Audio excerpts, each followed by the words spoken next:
की शान अज़मत के बारे में कुछ और मज़ीद इरशाद। सहाबा कराम का तुगरा इम्तियाज़ आसिफ भाई ये रहा है कि वो नबी पाक सल्लल्लाहु अलैहि वसल्लम से बड़ी उल्फत और मोहब्बत रखा करते थे, और उनमें एक अनोखा अंदाज हमने देखा कि वो हज़रत अब्दुल्ला इब्न उमर रदियल्लाहु ताला अन्हु का भी रहा। सहाबा कराम हुज़ूर अलैहिस्सलातु वस्सलाम से मोहब्बत कैसे करनी है, ये हमें सहाबा कराम ने सिखाया।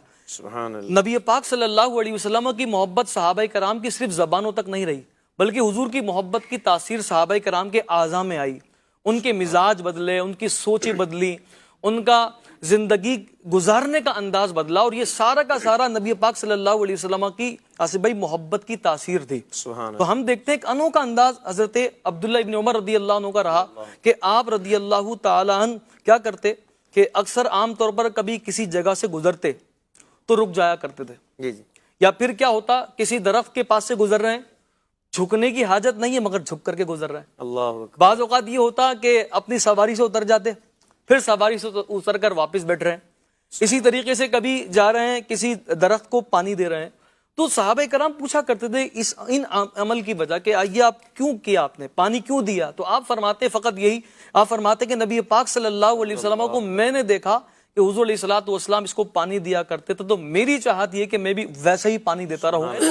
एक अनोखा अंदाज कि नबी पाक सल्लल्लाहु अलैहि वसल्लम की सुन्नतों को ढूंढ कर, हुज़ूर की अदाओं को ढूंढ ढूंढ कर जो है वहां तक पहुंचते थे। अब ये भी देखें ना याज़ भाई, इसमें एक बड़ा देखें पॉइंट क्या है कि एक तो सुन्नत मौक़दा, यानी वो उस पर अमल करना ही करना है, लेकिन सुन्नत गैर मौक़दा, सुनन ज़वाइद हैं, नबी पाक अलैहिस्सलाम ने उन्हें जो है वो नाफिज नहीं किया उम्मत पर कि उम्मत को उसको बजा लाना है। लेकिन देखें कि इनका जज्बा कितना मरहबा कि वो बातें, वो चीज़ें जो लाजिम भी नहीं की गई, लेकिन चूंकि महबूब की अदाएं हैं, नबी पाक अलैहिस्सलाम का अमल है, तो वो जरूर इसको किया करते थे। आप देखिए आसिफ भाई, इनके मिजाज, नबी पाक सल्लल्लाहु अलैहि वसल्लम की मोहब्बत की तासीर ने इनके मिजाजों को बदला, इनके अंदाज को बदला कि आप रदियल्लाहु ताला एक ऊँटनी पर जा रहे हैं, ऊँटनी बड़ी खूबसूरत थी, तो आप रदियल्लाहु ताला ऊँटनी से नीचे उतरे और अपने खादिम खास हजरत नाफे रहमतुल्लाह अलैह को कहा कि नाफे इसको बिठा दो।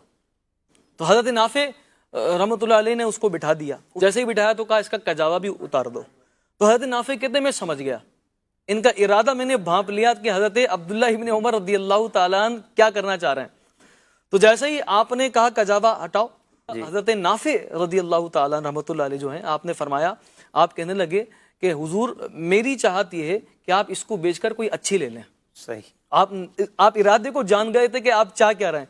तो हजरत अब्दुल्ला इब्न उमर रदियल्लाहु ताला अन्हु ने फरमाया नहीं, मेरी चाहत ये कि जो चीज मुझे पसंद हो मैं उसको अल्लाह की राह में सदका कर दूं। और इसी तरह एक और अंदाज आपका मिला कि आप रदियल्लाहु ताला, दुनिया की कोई भी चीज आपको पसंद आती ना, अल्लाह उसके रसूल की मोहब्बत के लिए उसको छोड़ दिया करते थे। पसंद ये करते थे कि बस उसको छोड़ दिया जाए।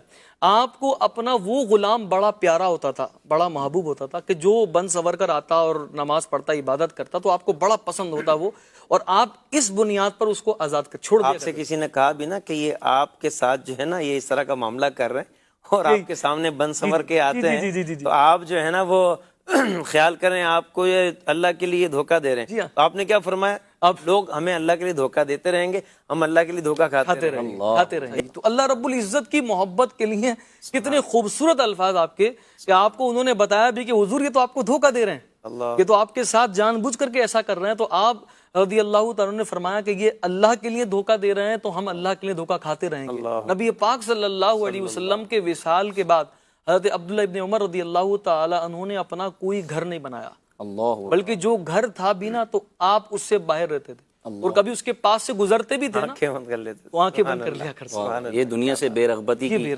आपकी मिसाल